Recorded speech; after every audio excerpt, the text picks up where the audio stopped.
কি ভাই, আম্মুর মূল্য কতটুক? আম্মু বেঁচে আছে জানতে পারতেছ না? সামান্য একটা বাইকের জন্য আম্মুর উপর অত্যাচার করো? তাহলে ভাই আমি কই, শুনো, তুমি একটা বার এই দূর প্রবাসে আসো, তারপর বুঝতে পারবা মা কি জিনিস। আম্মুর উপর রাগ কইরা তুমি খাও না বাড়িতে, কিন্তু বাইরে তুমি ঠিকই খাইয়া আসো। খাইয়া এসে রাত্রে ঘুমায় যাও। তোমার আম্মু খাইছে কি খায় নাই এটা কি একটু খোঁজ নাও? তুমি তার ছেলে, তুমি রাগ করে থাকলে, তুমি যদি রাগ করে কিছু না খাও, সেও কিন্তু খায় না। আমিও ভাই দেশে থাকতে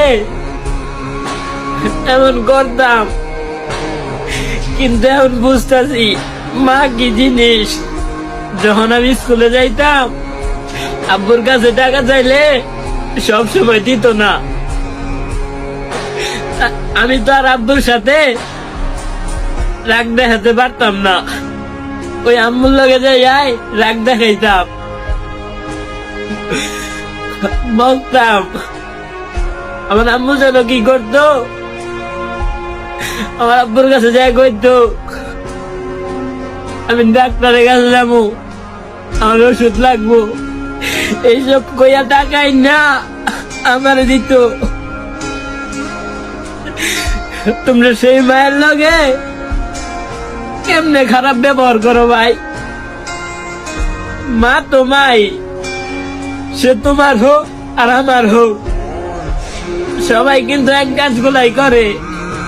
সে না খাইয়া তোমারে খাওয়ায়, আর তোমরা বড় হইয়া কি করো? এমন কিছু আছে বউ পাইয়া মারে ভুলা যায়।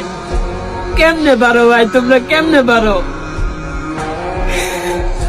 আমি মইরা যাবো, তারপর আমি আমার মায়ের লোক